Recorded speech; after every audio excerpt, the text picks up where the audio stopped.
How to view wallet address in Zengo wallet. Are you guys facing issues to view wallet address in Zengo wallet?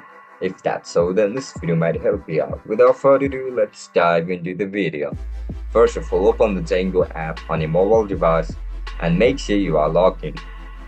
Once you are logged in, from the main dashboard, tap on wallet at the bottom of your screen. Now click on send or receive.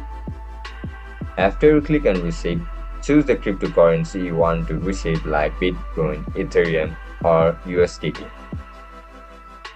Once you tap on receive, your wallet address will appear along with a QR code at the top. So this is your wallet address. Just simply copy it using this icon. After you click on this icon, your address will be copied. To share it or copy, just tap on share icon or copy. Always verify the wallet address before sharing it. Sending crypto to the wrong address can be reversed. And that's it, guys. That's how you're gonna view wallet address on Zengo wallet. I'll catch you in the next one. Bye bye.